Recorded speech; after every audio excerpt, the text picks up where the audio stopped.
Let's see something cool. Watch this.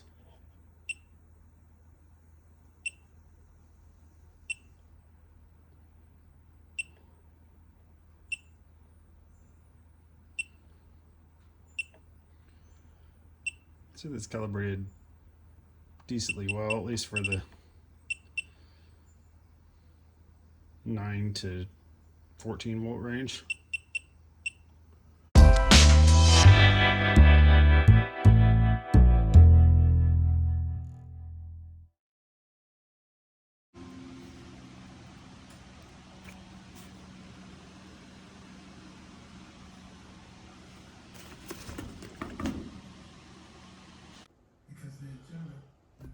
Alright, I just got this bracket mounted here.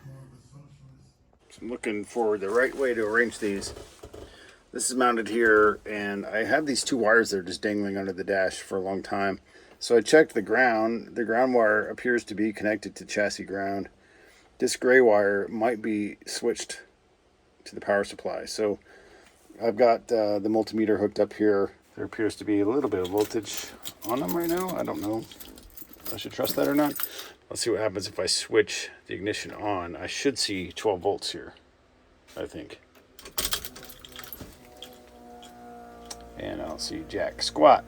Okay, I did a lot of researching and I looked up a bunch of different diagrams of the fuse box. This wire here, because somebody tapped into this for the radio.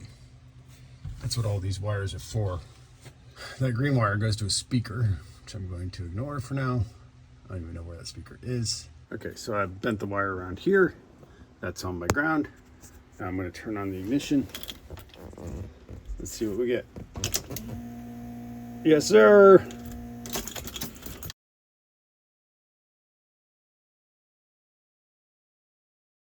All right, I'm already making a hell of a mess out of my workbench. All right, so each of the gauges have their own light.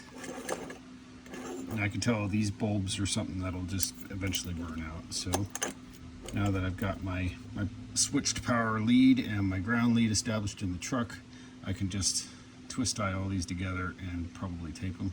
And then I'll have illumination. And then this is the voltmeter, so I can just tap 2 leads off of this. These are so cheap. I got these at Jegs for like 12 bucks or something. I can take a black wire to the ground and another red wire to here, and I can measure voltage. So I will just piggytail those off this with this and this and this, wire them up to the same circuit, and I should be able to measure 12 volts. I gotta figure out where to fish these things through in the firewall. Yeah, here's my grommets. So I can fish those through. The water temp is not hard because I know exactly where it needs to go. And I've got ports all over the intake manifold that I can use. So I'm not too worried about that. What I am worried about is the oil pressure sensing unit. I gotta use this stuff and cheesy little fitting. And I really don't have anywhere to put that except on the engine block down by the oil filter. So check out this trick set of tools. I don't even know how to pronounce that. Hacetronica. But this is a auto wire stripper. Watch this. It goes like this. You get a little stopper there. Put the wire in, go against that. Boop. Look at that. Perfect wire strip every time. This is the, I believe, the hood release. Yep, and it doesn't go to anything. So there's that. I could potentially use this because there's nothing coming out of that hole. Onwards and sideways.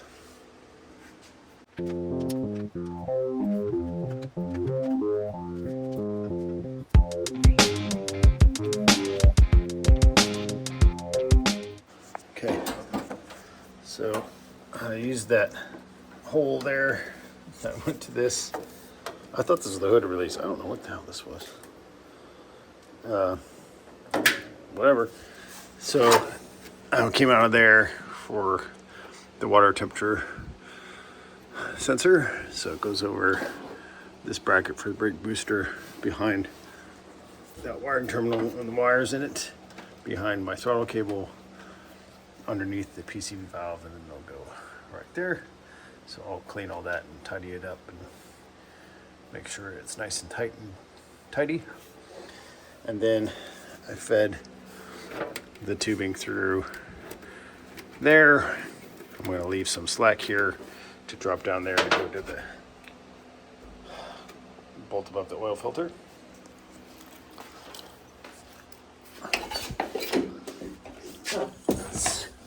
Got my wire here that I'll need to clean up and bring over this way. I've got my ground lead.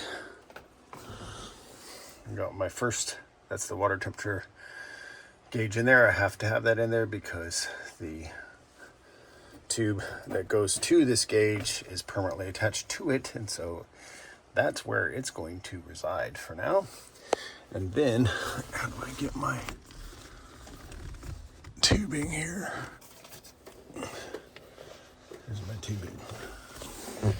So, this stuff, big old mess here. So, after I get all this connected, I will zip tie it all off, tidy it up, and tuck it up underneath the dash so that I don't step on it. So that'll be super.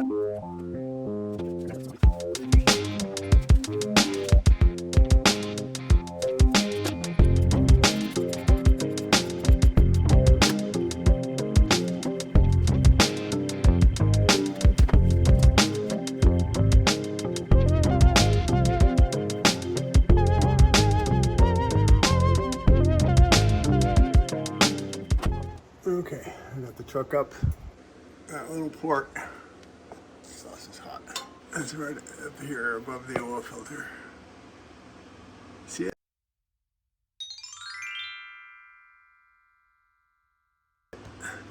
There's a little bung. That's it.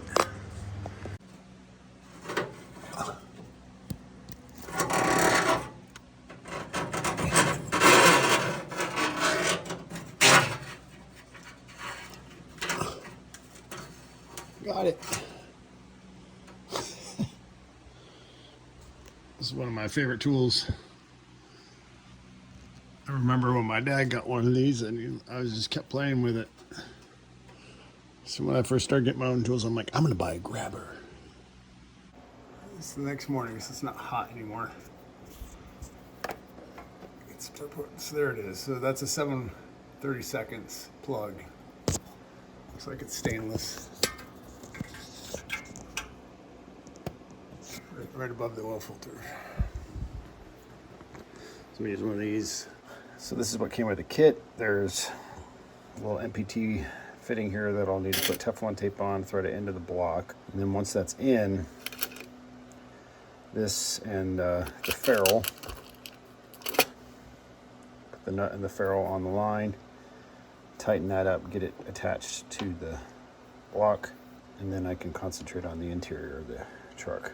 I guess I don't need to coil up the excess. I could just bring it all into the truck and then cut it so there's not just a big coil, but I will need a little bit of extra to coil up to just in case I need to change the gauge or anything like that. It's not 7/16, it's a 1/4 inch. So I don't want to strip it. I don't have a socket for it.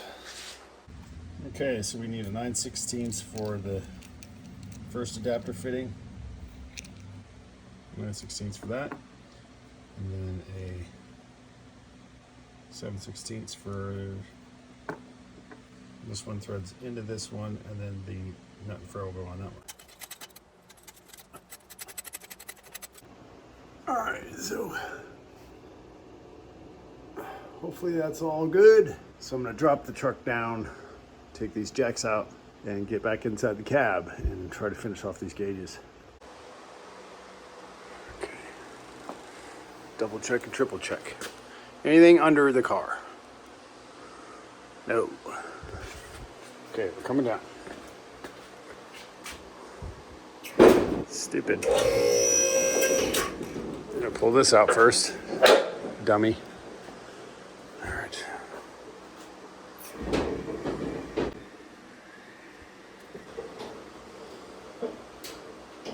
Down on the ground.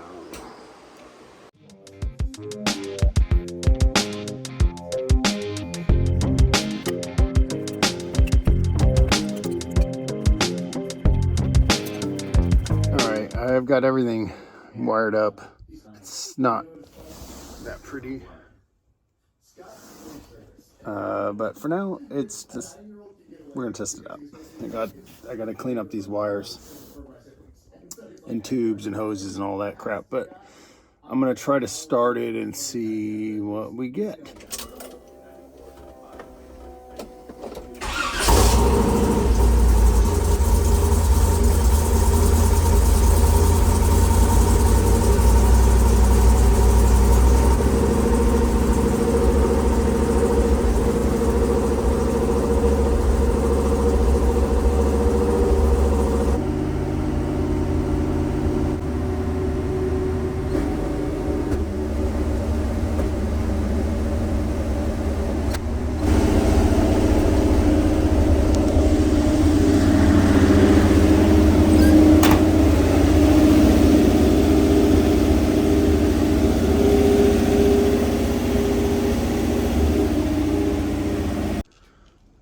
Okay, a couple things. Number one, my 12 volt doesn't seem to be working.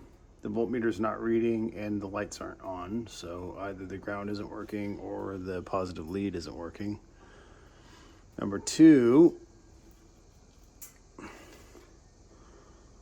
I was reading oil pressure. It's all over my spark plug wires. Looks like it's squirting outside. So it's dumb.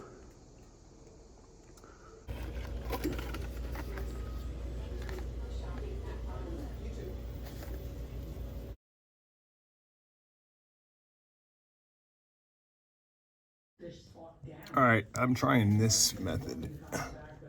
I took this fuse out, which I don't know what it is. I've looked at a few different diagrams and I think it's radio. But what I'm gonna do is I'm gonna put this Bussmann fuse tap out of circuit in here. This is for the ATC style fuses. This is my fuse out of circuit. This is what it looks like. I put the 25 back in and I've added the 10. So what this does is it allows you to plug this in. This circuit will stay intact, and then you get this new one with a lead. And this should be tied to ignition, I hope. So I'm gonna put this in, and then this lead will go to this power wire, which I already wired up. I'm so sick of messing with this. I hope this works. Okay, so I put a new fuse in there. It's 30 amps. We're directly wired into it. I crimped it. It's going to the gauges. Then I ran, this is a brand new ground all the way direct to the battery. So I should have a complete circuit here if this switch is on. So I'm going to switch the ignition on. Let's see what happens. Oh boy, we are frying shit. Look at that. Holy shit, what the fuck am I doing? I just smoked something. None of the lights came on. Alright, I made a stupid mistake, and I might be stupid, but you guys already knew that. So what I've done is I took the voltage leads off the voltmeter, and all I've done is connect the lights. Just the lights. I put a 20 amp fuse in it. It should be directly grounded to the battery. The power lead comes right off the ATA circuit. Let's see. Let's see if this works. Hey, I got lights. Okay, I made some pigtails on this that seemed to work. I tested it on the battery directly and I got voltage, so it's not the gauge. All right, watch this. So that's the voltmeter down there. I've just got it connected to the same ground and the same lead as I had before. I got the lights working now. Okay, so what did I do? I'm let me recap.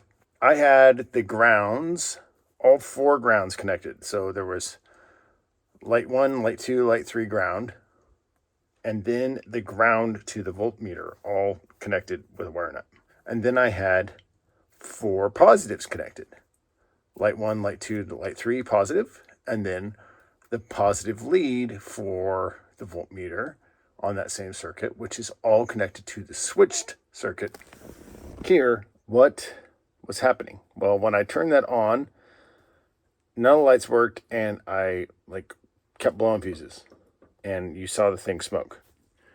So I just pulled the voltmeter measurement off those circuits and just had light 1, light 2, light 3 ground on one wire nut, and then I had light 1, light 2, light 3 positive on one wire nut, and everything worked. So then I redid these connections with these crimped connectors. And I'm looking at it, I'm like, oh, I wonder if I shorted the wires against the body of the voltmeter by just the way that I had like wrapped them around the terminals and done that. So they should be like separately insulated at this point. They should not be in contact with the body of the gauge. So now watch. Are you ready? I'm gonna turn the ignition on. 3, 2, 1. Look at that, lights all work. Voltmeter's on. It's connected back to the circuit the way I originally had it. So I think what I did was I shorted it against the body here. Now it's much cleaner. I don't know, I guess I should have paid more attention to that. I really wasn't. But I make mistakes for you, so you don't have to. All right, I made a big mess of my workbench. It's time to clean it all up so I can actually get some nice work done. Okay, so next part, I'm going to try to replace that plastic line with copper and see if that'll fix the leak. And I'm going to clean up the pigtails on the back of the gauges. I'm going to make a couple leads that will consolidate all those wire nuts into one little strip with a bunch of connectors on it for both the ground and the positive. So let's see how this goes.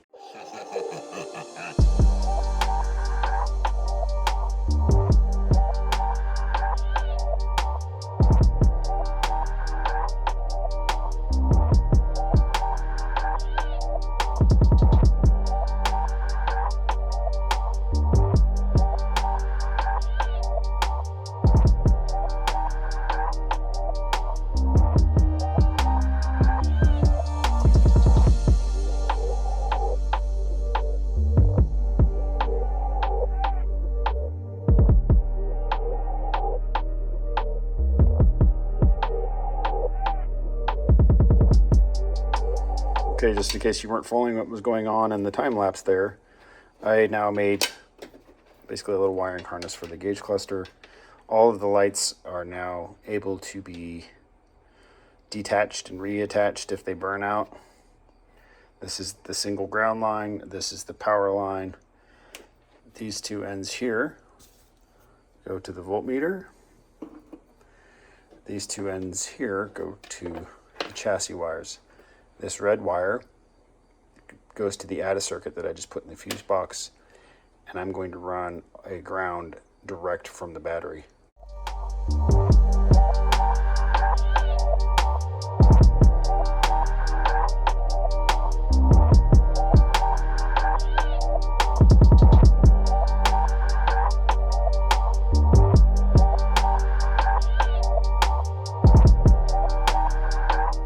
Okay, now we get to test out my wiring harness and see if it's any good. I'm not going to start it because I still have to fix this leaking oil line. They have crimped connectors now that are plug-in. All the light bulbs, 3, they're all connected. And there's my voltage meter leads going to the voltmeter. So if I turn this key to the accessories, I should have 3 lights and volts. Well, I have 1 light and no volts. What the f***? I've got this temporarily rigged up, and I'm just touching. I'm going to touch the battery terminals here. See it? So I know the gauge works. It's just somewhere in all those crimpings I just did. I did 10 different crimpings. Now I am touching through these 2, so I know these are okay. So what the hell is going on? I think the thing that's frustrating about electrical is that when it works, it's amazing. But when it doesn't, you just can't see what's happening. And so it just becomes very, very, very, very irritating. So I tested resistance across this light bulb, and I looked at it real close. And the light bulb the filament appears to be intact. I think the light bulb's okay, so it must be my connections. I just tested these with the battery, so I know the gauge works. I know these connections work. So I'm going to go by these one by one. I'm going to tape them with electrical tape to indicate that they've been tested. And I'm just going to do that for the whole wiring harness I just made. All right, I have this cheap DC power supply that I bought off Amazon a while ago, and this is the first time I'm using it. So I've got this set at 12 volts. All right, let's test this light bulb. Is the light bulb bad? The light bulb is not bad, so it must be the wiring harness. So I'm going to switch to a time lapse here because this is going to be annoying.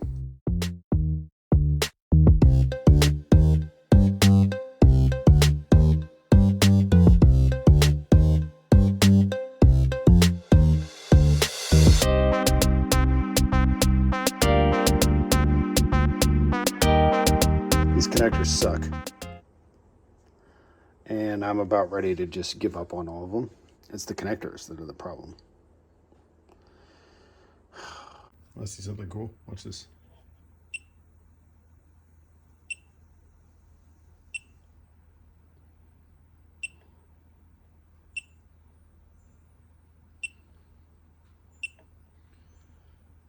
So that's calibrated decently well, at least for the 9 to 14 volt range. That's awesome.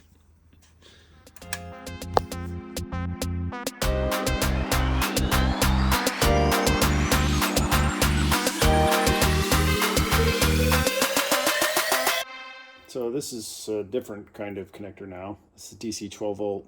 I use the same pin connectors here, or stud connectors here, and then I cut these real short and I just soldered it directly onto the end of these.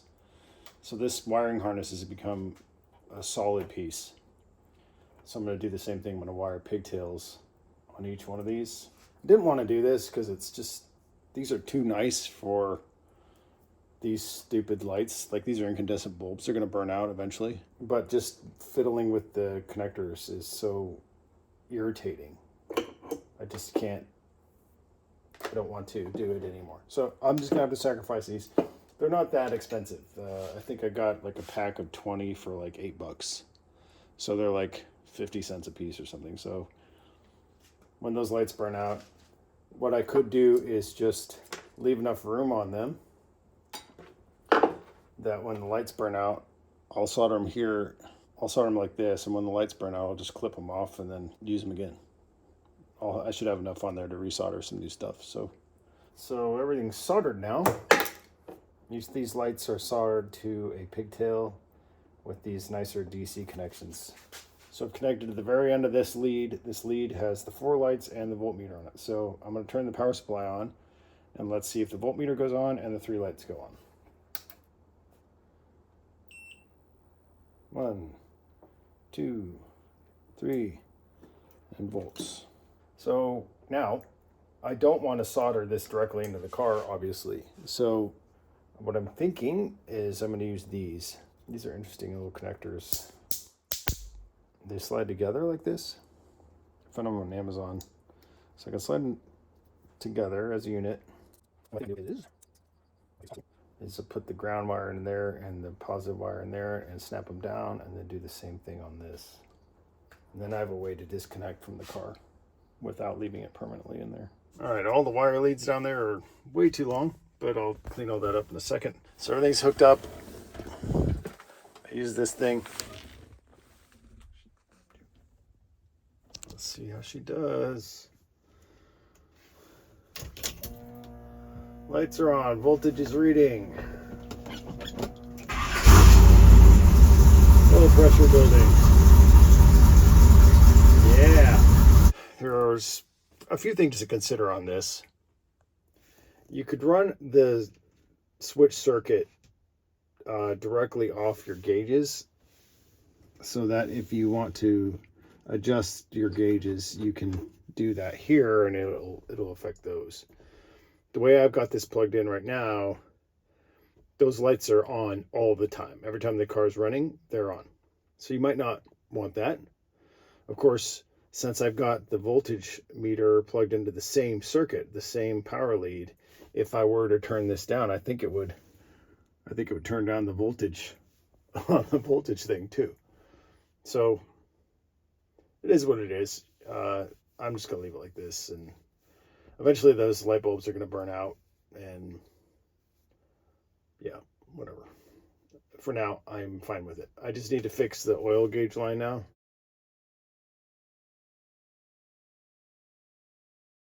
I'm pretty upset I had to trash all those connectors. Luckily, they're really cheap, so I still have these, but I'm just seriously considered just throwing all that away. This, however, was a really good investment. You could get these on Amazon for like 40 bucks. Now to fix the oil sending unit line. People complain a lot about this plastic line and say that that tends to crimp or crack and cause problems and leaks. I don't think that's what's happening here. I think I'm leaking at the fitting in the block.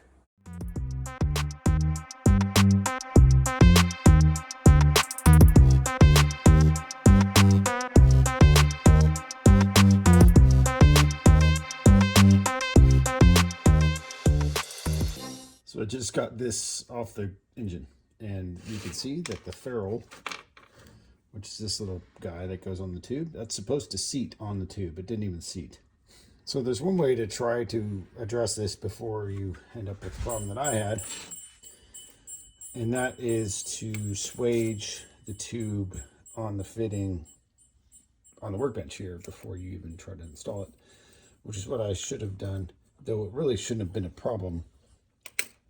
What ends up happening when you cinch the thing down, so hopefully you can see this better. As you cinch this down, this gets tightened, and as it tightens, it compresses this ferrule and shoves it into this opening. So as it shoves it into that opening, it should compress it and reduce the diameter of that smaller end. And as it reduces the diameter of that smaller end, it pinches around the tube. So obviously that did not happen at all. So what you'd like to see is when it's finally seated, you should see this pinched around the tube. That did not happen at all. So wait, I should not use this guy. I'm going to put him over there. So I'm going to go ahead and pre-tighten here. The thing I have to be very careful with, since this is hard line, is I don't want to kink it.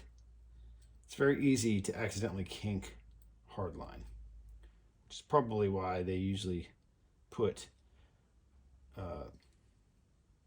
whatever that flexible plastic tubing is. I don't think it's actually Teflon tubing. I don't think it's PTFE, but they usually don't put hardline in unless you specify the extra cost of hardline. Most kits come with the plastic crap. It's probably because it's cheap, and it's probably because people are going to kink the line when they're trying to bend it. Let's put the nut on first, then put this on. So one thing you need to be aware of with line is if it's bent at all, you won't get a good seat. So you want the line to be straight through the section of where it's going to insert into the other fitting. Now, curiously, this fitting would allow this 1/8 tube to go all the way through. So this is what's called a bore through fitting. So as long as it's in there, that's good. We don't want it to go too far in there, but we want this to seat. So I've got it hand tight there. So I'm gonna get 2 wrenches. I don't know what that is. It's half or maybe 9/16. This guy is 3/8. So let's get it seated.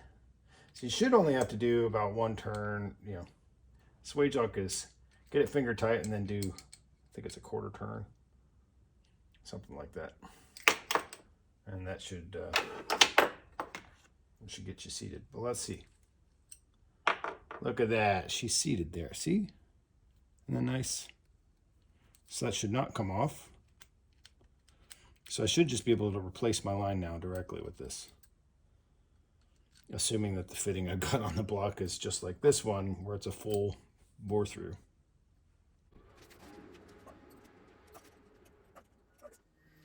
Seems like it doesn't want to go in. This is another dumb mistake. What's in the block right now is this. This is an adapter. This is a 1/4" male NPT to a female 1/8" NPT. So this is a reducer. This reduces the hole in the block from 1/4" NPT to 1/8. And then the 1/8 NPT fitting is threaded in this way. So guess what? This fitting is not full bore through. So that's cool, which means I need to cut down this, which I didn't want to do because this is the nice factory end and it's just nice and straight. So there are a couple ways to cut this. Now I could just like zip this off with an angle grinder, which is not preferred because what you want it to do is you want it to sit in here nice and even. But that's not really where it creates the seal. The seal's here. It's on the ferrule and where the ferrule meets this nice chamfered lip. That's where the seal is. So I didn't pay much attention to this before, so I'm going to cut this off. All right. If you do cut it, try to deburr it. I just did a little bit of sandpaper just around the edge there. Just a quick pre-test. See? Now, okay, so that's good. So we got a good seat here. It's not bottoming out. It allows the ferrule to go up against that chamfer. Now when we squeeze this down, I should get a nice good seal. I shouldn't, if this is fully tightened, I shouldn't be able to rotate this in the fitting. All right, so what I did different this time is I bent the wire and fed it up, fished it up through the firewall first, and then I threaded it in. So now everything's tight. You see it there? It's coming down, bends back by the bell housing. I'm trying to be careful of these spark plug wires and the exhaust right here. There's a lot in the way. Hey. So now I can drop the truck down. I gave myself some warnings here. Remove those jack stands and then remove this safety latch because those are important.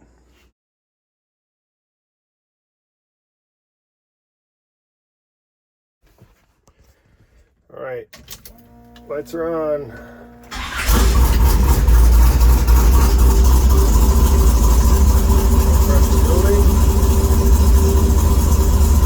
Good. Let's see if we're leaking everywhere. Oh, we're leaking here. That's great. That's right. Okay, I'm leaking there. Shit. Let me get a paper towel just to catch that. I'm going to start it again and see if it's leaking underneath the car.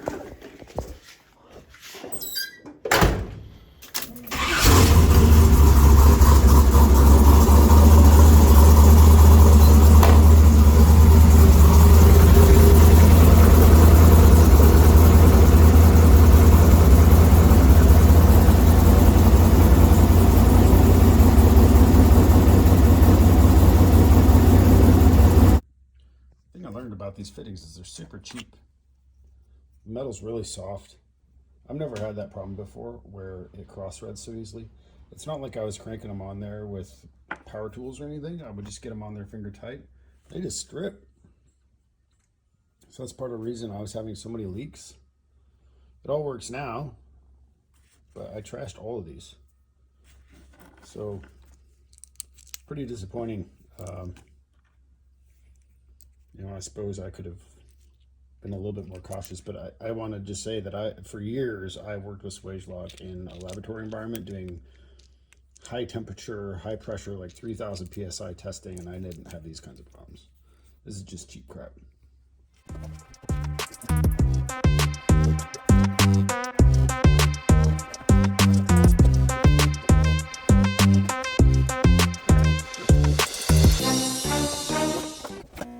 Here, let me show you something super annoying. Oh my god. Cheap bullshit. Look at this. It's now in the light bulbs themselves. He's been watching me like, what are you doing? So for now, they all work. I think as soon as I drive around, stuff starts to vibrate, those lights are gonna go off. But at least the gauges read.